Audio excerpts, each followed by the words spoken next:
ये कहानी है मंकी किंग के अगले पार्ट की। हमने पिछले पार्ट के आखिर में देखा था कि सन्यासी पत्थर में बदल गए थे, लेकिन दया की देवी के आशीर्वाद से वो वापस से इंसान बनने लगे थे और अब वो पूरी तरह से इंसान बन गए हैं। साथ ही अपने आगे के सफर पर निकल गए हैं, जहाँ रास्ते में बाजी उनसे पूछता है कि प्यार के बारे में आपका क्या ख्याल है, अगर आपकी किस्मत में कभी कोई लड़की आई तब आप क्या करेंगे। इस पर सन्यासी बात घुमा देते हैं। तभी उनकी कश्ती पर मंकी किंग आ जाता है और ये लोग आगे बढ़ते रहते हैं, लेकिन आगे जाने पर इन्हें एहसास होता है कि ये जगह कुछ ठीक नहीं है। इसीलिए बाजी नीचे झील में झांक कर देखने लगता है। तब उसको वहाँ नदी के देवता दिखाई देते हैं, जो अगले ही पल अपने विकराल रूप में यानी देवीय मछली बनकर उन पर हमला कर देते हैं और इन लोगों की कश्ती को पलटने की कोशिश करते हैं। लेकिन मंकी किंग के रहते ऐसा होना आसान नहीं था। वो अपनी ताकत के बल पर कश्ती को उनसे बचाकर आगे ले जाने लगता है। तभी बुद्धा प्रकट होते हैं और इन लोगों को एक दूसरे आयाम यानी किसी दूसरी दुनिया में पहुंचा देते हैं, जहां पहुंचकर ये सब के सब नीचे गिरने लगते हैं। तभी सन्यासी को एक लड़की दिखाई देती है और इनकी नजरें मिलते ही ये दोनों एक दूसरे में खो जाते हैं और वो लड़की भी नीचे गिर जाती है।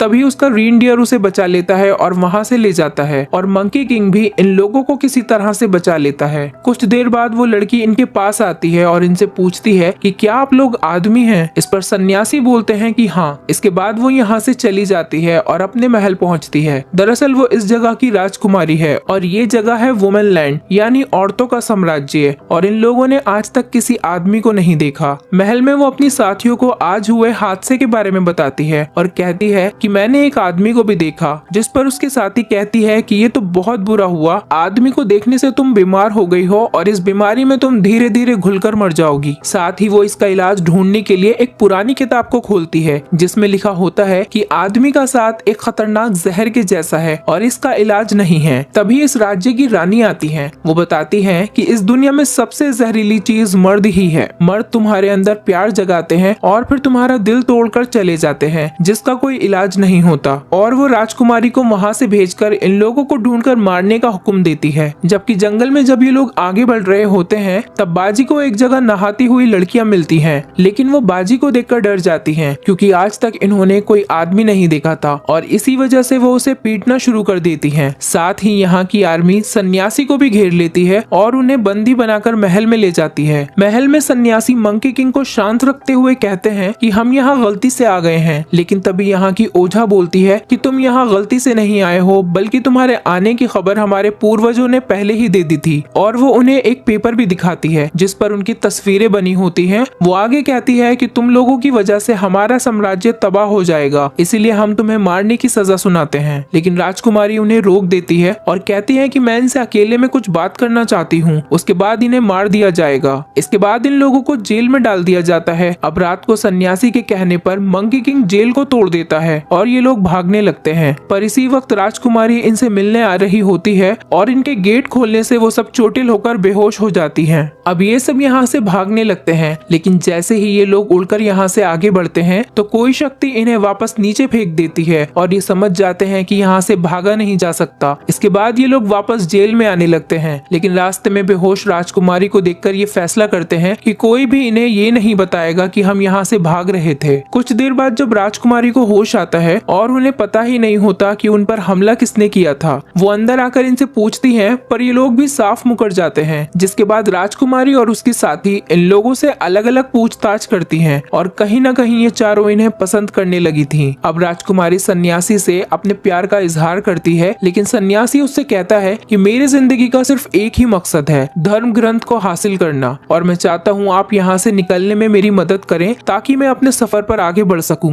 तभी यहाँ रानी आ जाती है और वो राजकुमारी से कहती है कि बस बहुत पूछताछ हो गई, अब कल सुबह इन्हें सजा दी जाएगी। अगली सुबह इन लोगों को बल्ली से बांध दिया जाता है। लेकिन तभी राजकुमारी एक सिपाही के भेष में सन्यासी के पास आ जाती है। वो कहती है कि मैंने तीर बदल दिए हैं, तुम लोगों को बस मरने की एक्टिंग करनी होगी, उसके बाद मुझे संतों के पर्वत पर आकर मिलना। तभी तीर चलाए जाते हैं और ये लोग मरने की एक्टिंग करते हुए शांत हो जाते हैं। इनको मरा हुआ समझकर रानी इन्हें नदी में फिकवा देती है। इसके बाद ये सब लोग पर्वत पर मिलते हैं। लड़कियां बताती हैं कि इस नदी से ही वुमेन लैंड की शुरुआत हुई थी। दरअसल हमारी एक पूर्वज को किसी आदमी ने धोखा दिया था, जिससे दुखी होकर उन्होंने ये साम्राज्य बनाया और इसे पूरी दुनिया से बिल्कुल अलग कर दिया। साथ ही उन्होंने अपनी जिंदगी के एक्सपीरियंस को एक किताब में लिखा और उसी में यहाँ से बाहर निकलने का रास्ता भी बताया गया था। लेकिन वो रास्ते वाला पेज अब फट चुका है और ऐसा कहा जाता है कि वो इसी जगह पर मौजूद है, बस हमें उसे ढूंढना होगा। इसके बाद ये सभी लोग उस पेज को ढूंढने लगते हैं और मंकी किंग को वो मिल भी जाता है, लेकिन वो पेज जिंदा होता है और इनके हाथ में नहीं आता। साथ ही उसके रक्षक मॉन्स्टर्स भी इन पर हमला कर देते हैं और ये सब लोग उनसे लड़ने लगते हैं। हालांकि वो बहुत ही खतरनाक थे और उनसे बचना काफी मुश्किल था, लेकिन फिर भी किसी तरह ये लोग उनसे लड़ते हुए आखिरकार पेज को अपने जाल में फंसा लेते हैं और राजकुमारी उसे हाथ में लेकर मॉन्स्टर्स को धमकी देती है कि अगर तुम लोग नहीं रुके तो मैं इसे फाड़ दूंगी। जिसके बाद मॉन्स्टर्स तो चले जाते हैं, लेकिन वो पेज अपने अक्षर एक तालाब में गिरा देता है, जिसे समेटने के लिए सन्यासी उस तालाब में कूद जाता है और उसके पीछे वुजी भी तालाब में चला जाता है। इसी भागदौड़ में तालाब का पानी बाजी के मुंह में भी चला जाता है, लेकिन पेज फिर भी उन्हें रास्ता नहीं बताता। तब मंकी किंग उसे जलाने लगता है, जिसे डरकर पेज रास्ता दिखा देता है। उस पेज पर लिखा होता है कि ये गेट तब ही खुलेगा जब तुम प्यार करना सीख जाओगे। और राजकुमारी के पूछने पर कि प्यार क्या होता है, सन्यासी कहता है कि ये कुछ तो होता है पर मुझे इसके बारे में ज्यादा नहीं पता। तभी एक लड़की बताती है कि मैंने एक अफवाह सुनी है कि बहुत सालों पहले वुमन लैंड की एक लड़की को नदी के देवता से प्यार हो गया था। वो हर रोज उनसे मिलने एक पहाड़ी पर जाती थी और वो दोनों इस एहसास को महसूस करते थे, पर वो कभी एक नहीं हो पाए और एक दिन उस लड़की ने मिलना बंद कर दिया, जिस वजह से नदी के देवता भी बीमार पड़ गए। तभी बाजी, वुजी और सन्यासी तीनों के पेट में दर्द होने लगता है और ये तीनों तड़पने लगते हैं, साथ ही इनके पेट भी बड़े हो जाते हैं। तब राजकुमारी बताती है कि तुम तीनों ने गलती से उस तालाब का पानी पी लिया है और अब तुम तीनों प्रेग्नेंट हो गए हो। दरअसल वो जादुई तालाब था जिसका पानी पीने से कोई भी प्रेग्नेंट हो जाता था और इसी तरह यहाँ की औरतें अपना वंश चलाती आ रही थी।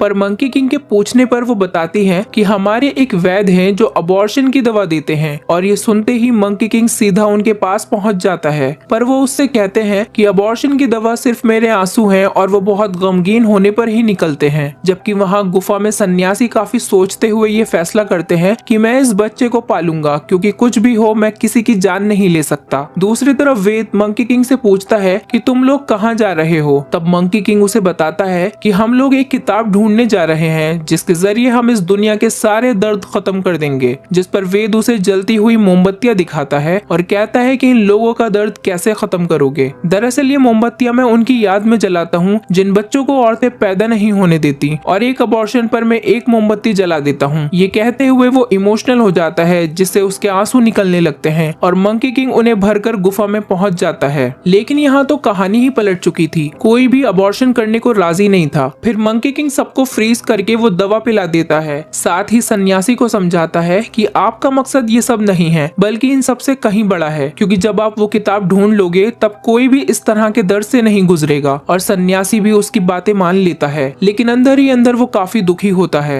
और अपना गम हल्का करने के लिए वो जमीन पर श्लोक लिखने लगता है, जिसमें राजकुमारी भी उसका साथ देती है। और ये दोनों के दोनों श्लोक लिखते हुए जंगल में बहुत दूर निकल जाते हैं, जहाँ रानी उन्हें पकड़ लेती है और कहती है कि हम इसे मारेंगे नहीं बल्कि जेल में रखेंगे। और राजकुमारी ये सुनकर वहाँ से चली जाती है, लेकिन ये लोग सन्यासी को जेल नहीं लेकर जाते बल्कि उसे समुद्र के किनारे पर ले जाते हैं। और ये देखकर रेनडियर राजकुमारी के पास पहुँच जाता है और उसे साथ लेकर वहीं सन्यासी के पास पहुँच जाता है, जहाँ पर सन्यासी को जंजीरों में बांधकर अंधी नदी में बहाने वाले होते हैं। पर राजकुमारी दौड़ती हुई सन्यासी की कश्ती में कूद जाती है और रानी उसे रोकने के लिए चीखती रह जाती है और ये लोग अंधी नदी में बह जाते हैं। तभी रानी को ओझा की बातें याद आती हैं, जब उसने कहा था कि किताबों में लिखा है राजकुमारी सन्यासी के साथ चली जाएगी और वुमनलैंड तबाह हो जाएगा। इसके बाद ये सब लोग मंकी किंग के पास पहुंचते हैं और उसे सब कुछ बताते हुए राजकुमारी को बचाने की मदद मांगते हैं। जिसके बाद मंकी किंग उन्हें ढूंढने के लिए निकल जाता है, लेकिन अंधी नदी में इतनी धुंध होती है कि कोई भी उसके पार नहीं देख सकता। और ऐसे ही कुछ दिन निकल जाते हैं और कश्ती में बिना खाना पानी के इन दोनों की हालत खराब हो जाती है, लेकिन साथ होने का एहसास इन दोनों को ही काफी खूबसूरत लगता है। कई तूफान इनके ऊपर से गुजरते हैं और धीरे धीरे ये बिल्कुल अधमरे हो जाते हैं। तब एक सुबह इनकी कश्ती किनारे से टकराती है और सन्यासी देखता है कि ये वही गेट है जो उस पेज पर बना हुआ था और ये दोनों अब उस गेट तक पहुंच जाते हैं। यहाँ राजकुमारी भी सन्यासी के साथ जाने की बात करती है और कहती है कि मैं वुमनलैंड को छोड़ दूंगी, जिस पर सन्यासी भी खुश होता है। तभी धुंध छट जाती है और सब लोगों को गेट दिखने लगता है। मंकी किंग फौरन सन्यासी के पास पहुंचकर उसे आजाद करता है और बाजी और वुजी भी वहां आ जाते हैं। इसके बाद ये लोग गेट को पार करने लगते हैं, लेकिन जब राजकुमारी उसे पार करने की कोशिश करती है तब गेट का जादू उसे रोकने लगता है और उसके जोर लगाने पर एक आंधी निकलती है जिससे पूरा वुमनलैंड और सारे लोग पत्थर के बन जाते हैं। साथ ही राजकुमारी भी पुतले में बदलने लगती है।